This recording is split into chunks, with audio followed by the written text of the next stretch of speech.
Fibril में actin और myosin filaments हैं वो किस तरह से अरेंज्ड हैं, ए बैंड कहाँ पे है, आई बैंड क्या है, सार्कोमियर क्या है, ठीक है।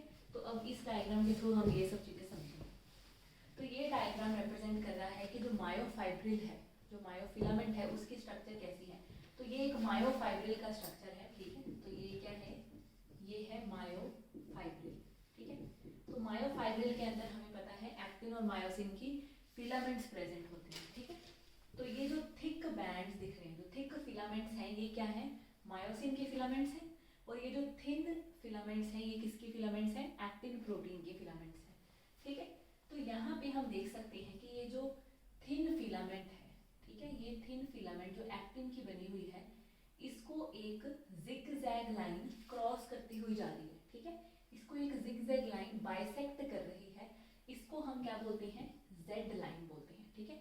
क्योंकि ये जिगजैग पैटर्न में है, इसलिए इस लाइन का नाम क्या है, जेड लाइन। तो अब यहाँ से हमें ये पता चला कि जो आई बैंड है, आइसोट्रोपिक बैंड जो एक्टिन प्रोटीन का बना हुआ है, ठीक है, उसको एक थिन इलास्टिक फाइबर की लाइन है, जेड लाइन, वो क्रॉस करती हुई जा रही है, ठीक है।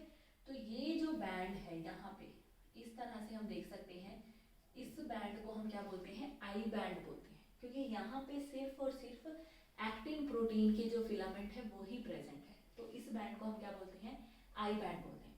बट अगर हम यहाँ पे देखें, ये जो मायोसिन का फिलामेंट है, ठीक है, ये सारे मायोसिन के फिलामेंट से जो थिक है, ठीक है। तो मायोसिन के फिलामेंट को भी एक जो डैश लाइन से रिप्रेजेंट करी हुई है, एम लाइन, ये बाइसेक्ट करती हुई जा रही है, ठीक है। तो ये जो मायोसिन के फिलामेंट को बाइसेक्ट करने वाली लाइन को हम क्या बोलते हैं, एम लाइन, और ये भी फाइब्रस प्रोटीन की बनी हुई, ठीक है। जेड लाइन क्या कर रही है, जो एक्टिन फिलामेंट को क्रॉस करती हुई जा रही है, और जो एम लाइन है वो मायोसिन के फिलामेंट को बाइसेक्ट करती हुई जा रही है। अब बात करते हैं, आई बैंड हमने देख लिया। आई बैंड वो पोर्शन होता है जहाँ पे सिर्फ और सिर्फ एक्टिन प्रेजेंट है, देखो सिर्फ और सिर्फ एक्टिन है, मायोसिन यहाँ पे नहीं है। तो ये इतना पोर्शन यहाँ से लेके यहाँ तक, ये पूरा क्या है, आई बैंड है। पर वहीं पे अगर हम ए बैंड की बात करें, तो ये रहा ए बैंड। तो ए बैंड के अंदर हम देख सकते हैं ये वाला पोर्शन, यहाँ पे मायोसिन तो प्रेजेंट है ही, पर यहाँ पे ओवरलैपिंग एक्टिन की फिलामेंट भी प्रेजेंट है। तो ए बैंड ऐसा पोर्शन है जहाँ पे मायोसिन भी है और ओवरलैपिंग एक्टिन फिलामेंट भी प्रेजेंट है, ठीक है। अब ए बैंड के एक छोटे से पोर्शन को हम क्या बोलते हैं, एच जोन, ठीक है। एच जोन का मतलब है हैंसन जोन। एच जोन का दूसरा नाम क्या है, हैंसन्स जोन। तो अब ये बात समझने वाली है कि ए बैंड में मायोसिन भी है और एक्टिन भी है, ठीक है, और उसी के छोटे से हिस्से को हम बोलते हैं एच जोन। तो यहाँ पे एच जोन देखो, ये वाला पोर्शन यहाँ से लेके यहाँ तक, ये है एच जोन, जहाँ पे सिर्फ और सिर्फ मायोसिन प्रेजेंट है, एक्टिन नहीं प्रेजेंट, ठीक है। जहाँ पे सिर्फ और सिर्फ मायोसिन प्रेजेंट है, एक्टिन प्रेजेंट नहीं है, उसको हम बोलते हैं एच जोन। तो ये बात समझ में आ गई कि जो जेड लाइन है वो एक्टिन के फिलामेंट को बाइसेक्ट कर रही है, और जो एम लाइन है वो मायोसिन के फिलामेंट्स को बाइसेक्ट करती हुई जा रही है। और उसके बाद आई बैंड वो पोर्शन है जहाँ पे सिर्फ और सिर्फ एक्टिन फिलामेंट प्रेजेंट है, और जहाँ पे एक्टिन और मायोसिन दोनों ओवरलैप कर रहे हैं, उस पोर्शन को हम बोलते हैं ए बैंड। पर ए बैंड का वो हिस्सा जहाँ पे सिर्फ मायोसिन है, एक्टिन ओवरलैप नहीं कर रहा, उसको हम बोलते हैं एच जोन या हैंसन जोन, ठीक है। अब देखिए जेड लाइन, दो जेड लाइन के बीच का जो यूनिट है, जो उसको हम क्या बोलते हैं, सार्कोमियर, ठीक है। सार्कोमियर एक इंपॉर्टेंट टर्म है क्योंकि ये एक यूनिट है मसल कॉन्ट्रैक्शन की। तो सार्कोमियर क्या है, स्ट्रक्चरल एंड फंक्शन यूनिट है मसल कॉन्ट्रैक्शन की, क्योंकि जब भी हम मसल के कॉन्ट्रैक्शन को स्टडी करते हैं तो हम एक पर्टिकुलर सार्कोमियर को स्टडी करें कि एक सार्कोमियर जो मसल का एक यूनिट है उसके अंदर क्या चेंजेस आ रहे हैं, कैसे उस यूनिट के अंदर एक्टिन और मायोसिन एक दूसरे से जुड़ते हैं और वो स्लाइड करते हैं, बीच में आ जाते हैं, ठीक है। तो इस तरह से दो जेड लाइन के बीच के पोर्शन को हम क्या बोलते हैं, सार्कोमियर बोलते हैं। तो अगर कोई पूछे कि एक सार्कोमियर का जो पूरा डिस्टेंस है, जो लेंथ है वो कितनी है, तो दैट विल बी 2.5 माइक्रोमीटर। वो कैसे कि एक सार्कोमियर क्या है, दो जेड लाइन के बीच का हिस्सा है। तो तो दो जेड लाइन के बीच में I/2 आता है, मतलब आधा आई बैंड आ रहा है इस तरफ, आधा आई बैंड आ रहा है उस तरफ, और बीच में कौन सा बैंड आ रहा है, ए बैंड। तो 1 sarcomere is equal to I/2, मतलब आई बैंड आ रहा है आधा, फिर ए बैंड आ रहा है, और फिर यहाँ पे आधा आई बैंड आ रहा है। तो एक आई बैंड का जो लेंथ होता है वो कितना है, 1 माइक्रोमीटर है। तो I/2 मतलब 0.5 माइक्रोमीटर, ए बैंड होता है 1.5 micrometre, I/2 will be again 0.5 micrometre. तो total 1 sarcomere is equal to 2.5 micrometre. ठीक है, तो आई होप ये क्लियर है डायग्राम, कि इसमें हमने देखा कि जो एक्टिन की फिलामेंट है उसको बाइसेक्ट करने वाली जो इलास्टिक फाइबर की लाइन है उसको हम बोलते हैं जेड लाइन। ठीक है, और वैसे ही मायोसिन की फिलामेंट को बाइसेक्ट करने वाली जो फाइब्रस प्रोटीन की लाइन है उसको हम बोलते हैं एम लाइन। ठीक है, अब उसके बाद जहाँ पे सिर्फ एक्टिन है वो होता है आई बैंड, जहाँ पे एक्टिन मायोसिन दोनों है वो होता है ए बैंड, और ए बैंड का वो हिस्सा जहाँ पे सिर्फ और सिर्फ मायोसिन है, एक्टिन ओवरलैप नहीं कर रहा, उसको हम बोलते हैं एच जोन या हैंसन जोन।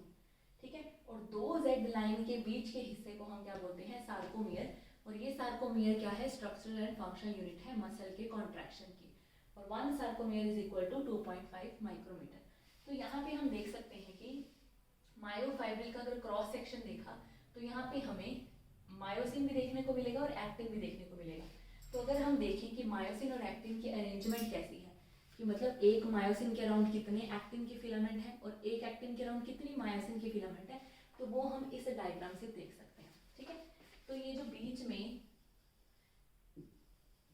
जो सर्कल बनाए गए हैं ये क्या रिप्रेजेंट कर रहे हैं, मायोसिन की फिलामेंट को रिप्रेजेंट कर रहे हैं, और ये जो हेक्सागोनल अरेंजमेंट में छोटे छोटे डॉट्स बनाए गए हैं वो रिप्रेजेंट कर रहे हैं एक्टिन की फिलामेंट को। ठीक है, तो यहाँ पे हम देख सकते हैं कि अगर बात करें हम एक एक्टिन की, कि एक एक्टिन कितने मायोसिन से सराउंडेड है, 3 मायोसिन से सराउंडेड है, और वहीं पे अगर हम बात करें एक मायोसिन की, तो एक मायोसिन कितने एक्टिन से सराउंडेड है, 6 एक्टिन से सराउंडेड है।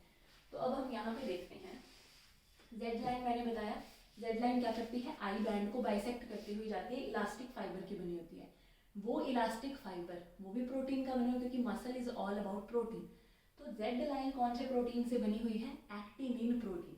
और ये आप इजीली याद रख सकते हो कि हमें पता है जेड लाइन एक्टिन की फिलामेंट को क्रॉस कर रही है, बाइसेक्ट कर रही है, इसीलिए जेड लाइन का जो प्रोटीन है जो जेड लाइन बनाता है उस प्रोटीन का नाम क्या है, एक्टिनिन प्रोटीन। तो इजीली हम याद रख सकते हैं। एम लाइन की अगर बात करें तो एम लाइन कौन से प्रोटीन से बनी है, मायोमेसिन, क्योंकि ये क्या कर रही है, मायोसिन की फिलामेंट को क्रॉस कर रही है। तो इस तरह से हम एम लाइन के प्रोटीन को याद कर सकते हैं। एक एक्टिन हमें पता है 3 मायोसिन से सराउंडेड है, और एक मायोसिन 6 एक्टिन के फिलामेंट से सराउंडेड है। एम लाइन किसको बाइसेक्ट करती है, एच जोन को बाइसेक्ट कर रही है। ठीक है, तो एम लाइन क्या कर रही है, बिल्कुल मिडल में होता है एच जोन के। जेड लाइन क्या करती है, आई बैंड को बाइसेक्ट करती है। ए बैंड में एक्टिन और मायोसिन दोनों ही मिलेंगे, आई बैंड में सिर्फ और सिर्फ एक्टिन मिलेगा। एच जोन हमें सिर्फ और सिर्फ रेस्टिंग स्टेज में देखने को मिलता है, मतलब जब हमारी मसल कोई काम नहीं करे, जब मसल रेस्टिंग पोजीशन में है तब हमें एच जोन देखने को मिलेगा।